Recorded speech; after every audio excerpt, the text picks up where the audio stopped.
I want to introduce you to Joe Riis. He's a young photographer with a long-term commitment to some very difficult photography.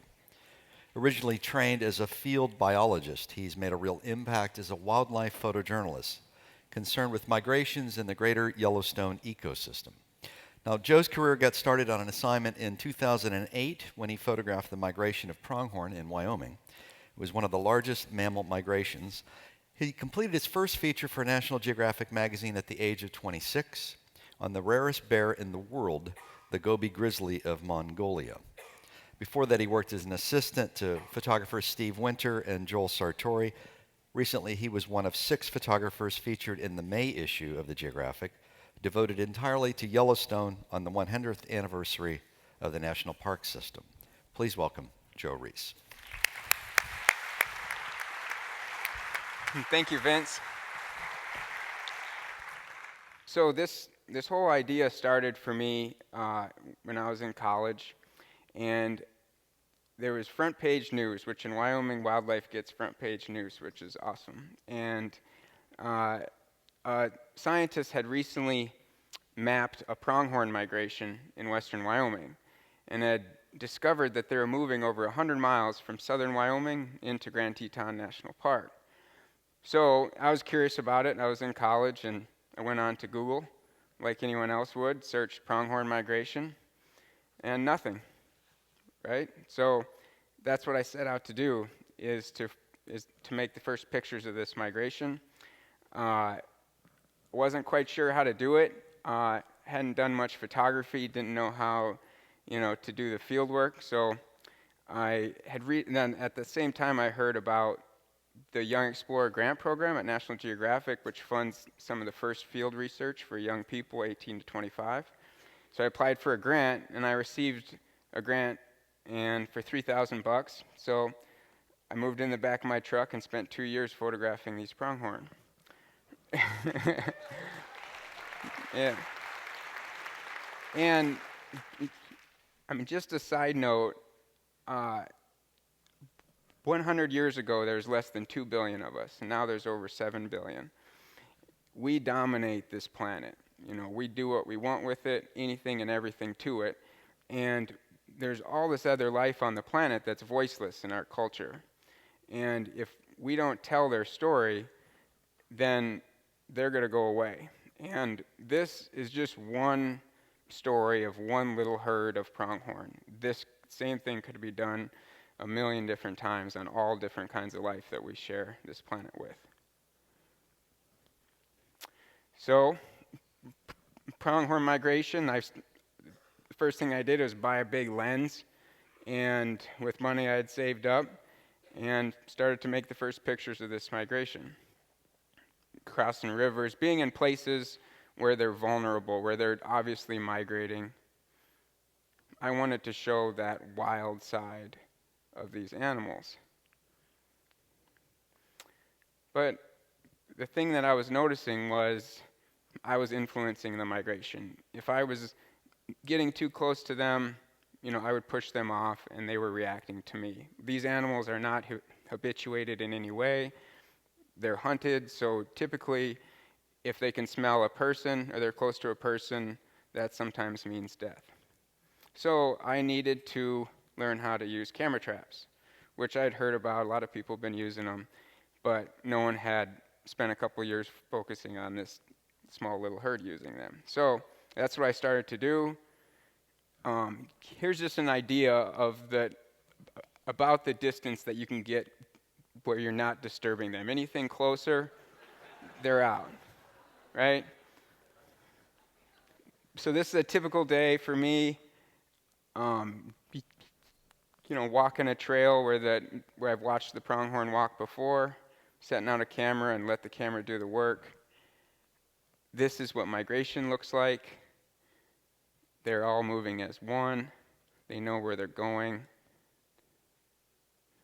This is what wild looks like. So essentially, animals moving in a line is what I do.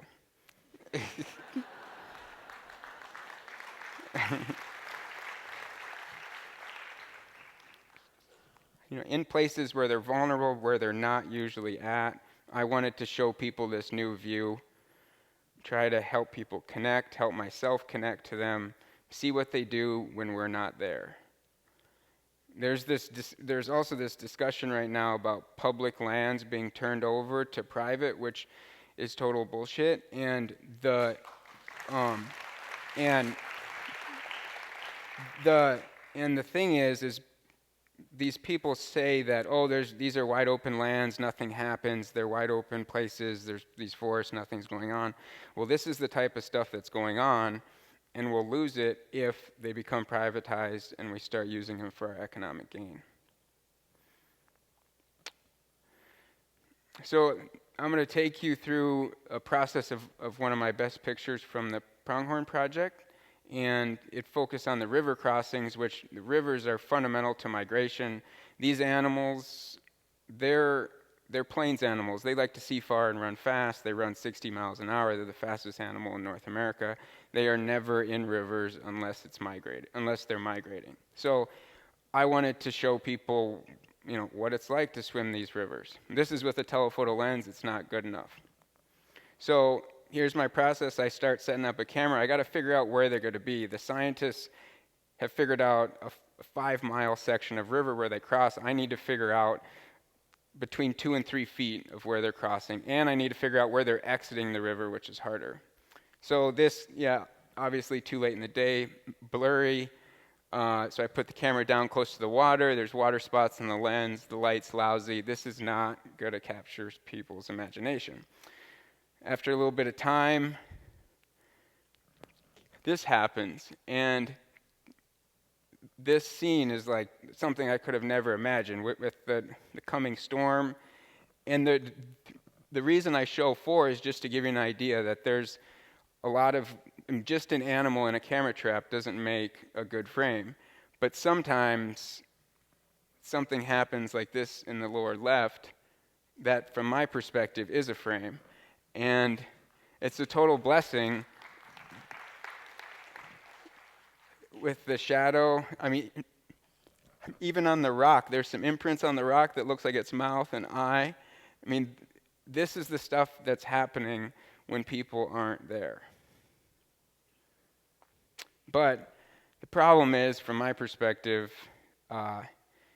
she's in knee-deep water, and I want her, neck-deep water, swimming, right? I want to show people that point in her life that, she's on the verge of drowning, or she's not sure if she's going to make it. I want to show people that urgency.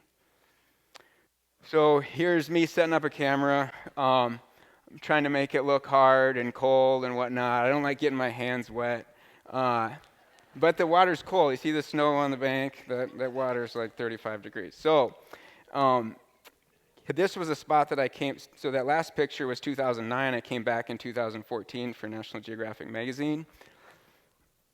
And this happened. So I get one chance a year. These animals cross through here for less than a minute over the course of 365 days. And then that happened. One didn't make it, and an eagle showed up and had some of its ears for a little bit, and then flew away. That cable right there, people sometimes ask me what that means. This spot is a fish habitat structure that was put in to create habitat for fish. The fish biologists didn't know there was a pronghorn migration. Now they do, and they've removed the structure. So this won't be happening anymore. They removed that last year. Some other stream crossing pictures, just to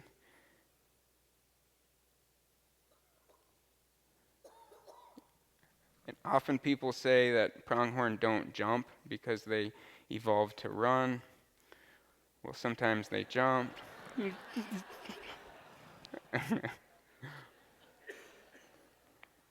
And that idea of jumping is difficult when you have to cross over 100 fences one way on your migration from housing developments. So that was one of the things also I focused on, was the fencing and trying to help people understand the difficulty when you're an animal that has evolved to run super fast, and then all of a sudden we show up and we put fences all over.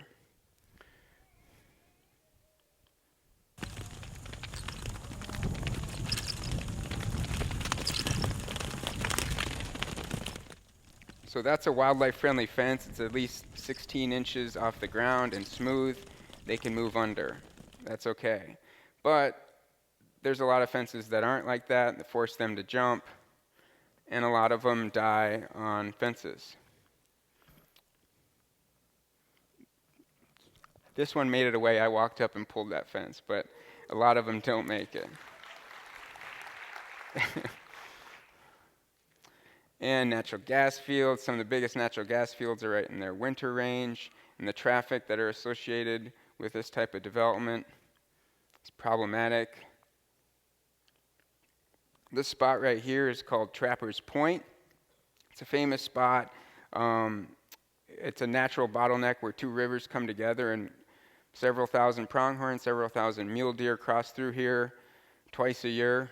And it's a super dangerous spot for people and for the animals. Prior to 2012, there was over 100 animal people collisions a year. So there was a lot of money that was spent fixing cars and a lot of dead animals.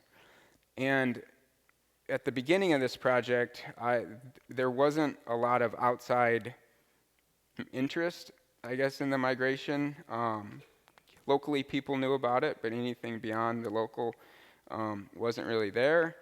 And luckily, people have started to come together, and in 2012, the Wyoming Department of Transportation completed the first Pronghorn Highway overpass, which is pretty rad. This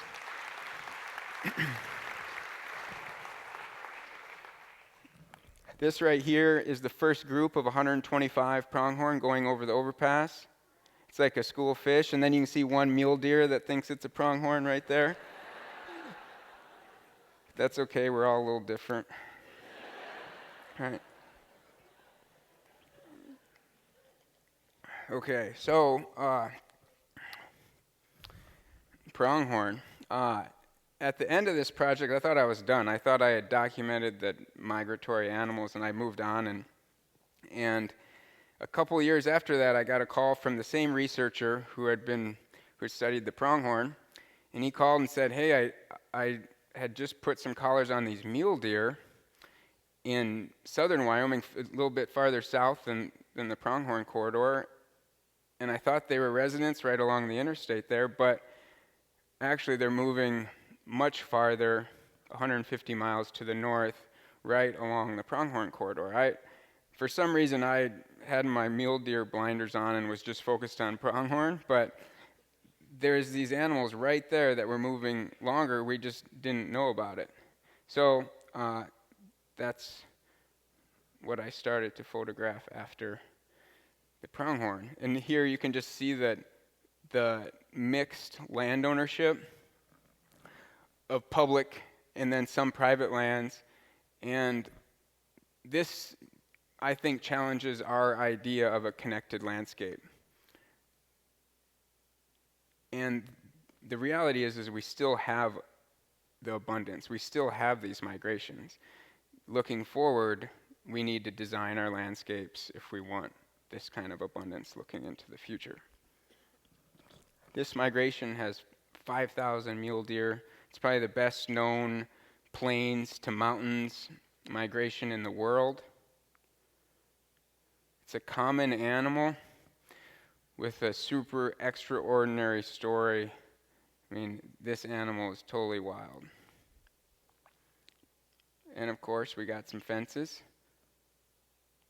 that need to be changed. Some of them don't make it.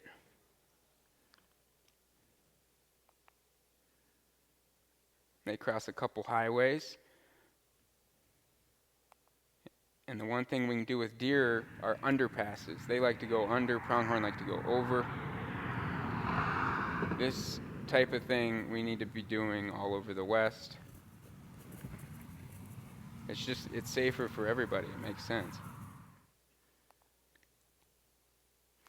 So this spot right here is one of the main bottlenecks in the corridor. I thought I'd just show you an example of the kind of the worst spot on their migration corridor. To the north, on the top, is the town of Pinedale, and then this lake butts up against the town, and all 5,000 deer cross through a couple 100-foot section right at that lake outlet.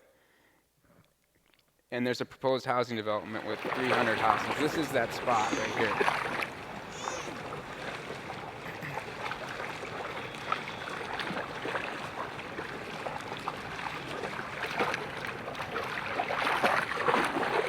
So that housing development is proposed on the far side, right there. And if you look at where that sun is, that could be a house. And luckily, this past year, the Conservation Fund just purchased that, and they're going to turn it over to the state. So it will be protected forever.